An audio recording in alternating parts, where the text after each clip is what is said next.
secara etimologi berasal dari bahasa Arab dalam bentuk masdar, yakni amanatan, yang berarti jujur atau dapat dipercaya. Dalam bahasa Indonesia, amanah berarti pesan atau perintah. Sedangkan secara istilah, amanat berarti segala sesuatu yang dipercayakan kepada manusia, baik yang menyangkut hak dirinya, hak orang lain maupun hak Allah Subhanahu wa taala. Amanah merupakan kepercayaan yang diberikan kepada seseorang untuk ditunaikan kepada yang berhak. Orang yang amanah adalah orang yang dapat menjalankan tugas yang diberikan. Di dalam Al-Quran terdapat 5 kata.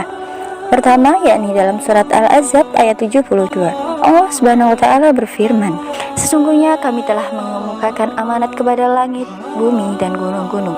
Maka semuanya enggan untuk memikul amanah itu, dan mereka khawatir akan mengkhianatinya. Dan dipikulah amanat itu oleh manusia. Sesungguhnya manusia itu amat zalim dan amat bodoh." Pada ayat ini, Allah menjelaskan bahwa amanah yang diembankan kepada manusia sesungguhnya amanah yang tidak sanggup diemban oleh langit, bumi, dan gunung-gunung. Pernyataan ini diakhiri dengan penilaian Allah kepada manusia atas kesanggupannya mengemban amanah tersebut, bahwa sesungguhnya manusia adalah makhluk yang zalim lagi bodoh. Penggunaan kata amanah pada ayat ini adalah berada dalam konteks pembicaraan tentang kesediaan manusia melaksanakan amanah yang ditawarkan oleh Allah Subhanahu wa taala, setelah sebelumnya tidak satupun makhluk yang sanggup memikulnya.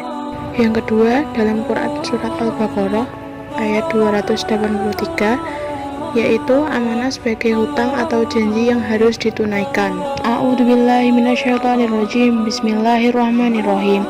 Wa in kuntum ala safarin wa lam tajidu katiban farihanun maqbudah fa in amina ba'dukum ba'dan falyu'addil ladzi tumina amanatahu wal yattaqillaha rabbah wa la taqtumu syahadah wa may yaktumha fa innahu athimun qalbuh Allah bima ta'maluna alim. Yang artinya, dan jika kamu dalam perjalanan sedang kamu tidak mendapatkan seorang penulis, maka hendaklah ada barang jaminan yang dipegang.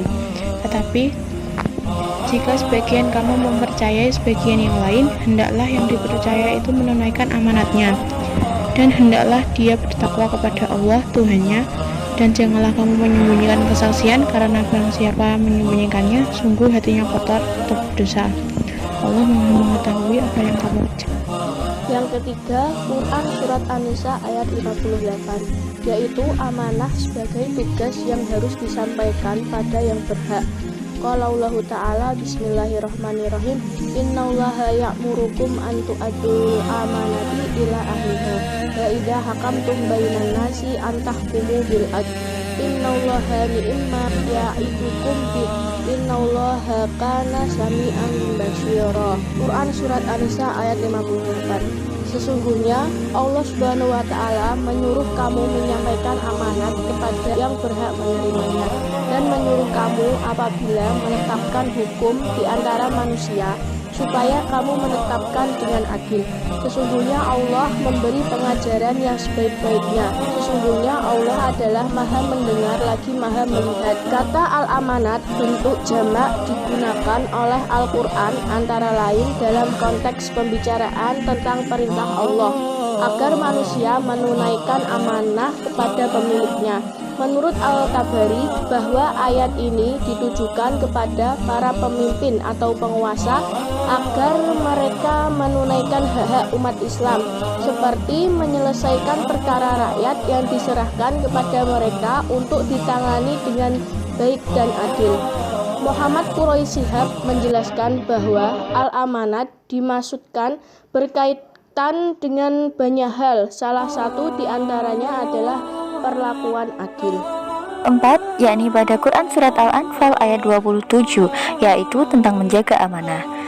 Artinya, hai orang-orang yang beriman, janganlah kamu mengkhianati Allah Subhanahu wa taala dan Rasul-Nya, dan juga janganlah kamu mengkhianati amanat-amanat yang dipercayakan kepadamu, sedang kamu mengetahui. Pada ayat ini ditemukan pula penggunaan kata amanatikum yang disandarkan pada manusia yang beriman. Menurut Al-Syaukani, ayat ini melarang orang-orang beriman mengkhianati Allah Subhanahu wa taala dan Rasul-Nya dan mengkhianati amanah sesama manusia. Dengan begitu, ada 2 jenis amanah. Yang pertama, amanah Tuhan dan Rasul-Nya berupa aturan-aturan dan ajaran agama yang harus dilaksanakan. Yang kedua, yakni amanah manusia berupa sesuatu material atau non-material yang dipercayakan kepada seseorang dengan maksud tertentu sesuai dengan ajaran agama. Yang kelima, Quran Surat Al-Ma'arij ayat 32, yaitu anjuran memelihara amanah. Bismillahirrahmanirrahim. Walladzina hum li amanatihim wa ahdihim ra'un, yang artinya dan orang-orang yang memelihara amanat dan janjinya. Ayat ini tergolong dalam konteks pembicaraan tentang salah satu cara yang bisa membebaskan manusia dari rasa keluh kesah dan kikir, ialah dengan memelihara amanah. Jadi, amanah yang dikehendaki di sini adalah pemenuhan hak-hak manusia, baik terhadap dirinya sendiri, orang lain, maupun kepada Allah SWT, dan bertanggung jawab terhadap kepercayaan yang diterimanya untuk dilaksanakan dengan sebaik-baiknya.